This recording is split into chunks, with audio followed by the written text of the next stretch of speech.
Welcome to bird media. నేను మీ పవన్ కృష్ణమూర్తి. చిత్సర పిడుగు వైభవ్ సూర్యవంశీ ఆ విధ్వంసాన్ని ఎవరు మర్చిపోగలుగుతారు?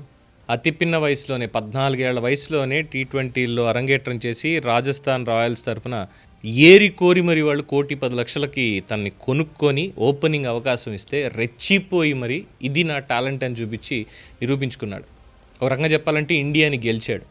ఎస్, తన ఆట ద్వారా ఇండియాని గెలిచాడు. ఇండియాలో భవిష్యత్తుకి, భారత క్రికెట్కి భవిష్యత్తుకి ఒక ఆశాకిరణంలా నిలబడ్డాడు. ఇవన్నీ కూడా మంచి మాటలే, చెప్పడానికి బాగానే ఉన్నాయి. అన్నీ కూడా అతన్ని పొగిడితే ఆక్షేణం అనుకోవాలేమో తప్ప ఇంకోటి ఏం లేదు. కానీ ఇండియాని గెలిచినటువంటి ఈ బుడ్డోడు ప్రిన్సిపల్కి అడ్డంగా దొరికిపోయాడు. ప్రిన్సిపల్ ఏమంటున్నారు తెలుసా? పాఠశాలకి అంటే ఎగ్జామ్స్ జరుగుతున్నప్పుడు పాఠశాలకి ఖచ్చితంగా ఏ విద్యార్థి అయినా సమాచారం ముందివ్వాలి. కానీ వైభవ్ సూర్యవంశీ చీమ కుట్టినట్టుగా కూడా వ్యవహరించలేదు, వాడికి బలుపు ఎక్కువ అని చెప్పి ఆగ్రహం వ్యక్తం చేశారు. క్రికెట్ ఆడుతూనే పరీక్షలు కూడా రాసుకోవచ్చుగా, రాయకపోతే మాకైనా సమాచారం ఇవ్వాలిగా, అంత బలుపు ఎక్కువైపోయిందా? ఇది ఉన్నటువంటిది. ఇంతకీ ఏం లేదు. 10th క్లాస్ ఎగ్జామ్స్ స్టార్ట్ అయ్యాయి.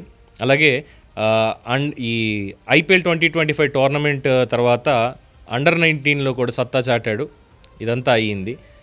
ప్రస్తుతం జరుగుతున్నటువంటి ఈ క్రికెట్కి సంబంధించిన టోర్నమెంట్స్లో పార్టిసిపేట్ చేయడానికి అని చెప్పి ఎగ్జామ్స్ని కూడా పక్కన పెట్టేశాడు. ఈ ఎగ్జామ్స్ పక్కన పెట్టేసి స్కూల్కి కూడా సమాచారం ఇవ్వలేదు. పొద్దుపోయింది ఎగ్జామ్, నాకేం పోయింది, ముందు నేను ఆట ఆడాలనుకున్నా ఆడతా, ఇదే వెళ్ళిపోయాడు. కానీ ప్రిన్సిపల్ చేతిలో బలైపోయాడు.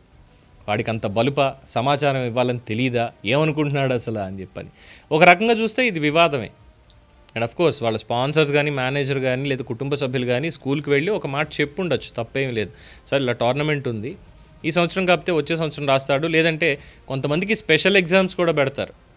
ఇలాంటి సిచ్యువేషన్స్లో కొంతమందికి మాత్రమే, ఎక్కువ మందికి కాదు, కేవలం కొంతమందికి మాత్రమే ఎగ్జామ్షన్ ఇచ్చి స్పెషల్ ఎగ్జామ్స్ అని పెడతారు. అలాంటి ఫెసిలిటీ కూడా ఏమైనా తీసుకోవచ్చు. కానీ ఎంతైనా ప్రిన్సిపల్స్కి తెలిసినంత విషయాలు పూర్తిగా పబ్లిక్కి తెలియదు కదా. అందుకే ఈ బుడ్డోడికి బలుపు బాగా ఎక్కువ, అందుకే సమాచారం ఇవ్వకుండా కూర్చున్నాడు. రానివ్వండి చెప్తాను వాడి సంగతి అని చెప్పి బెత్తం పట్టుకుని నించున్నాడు.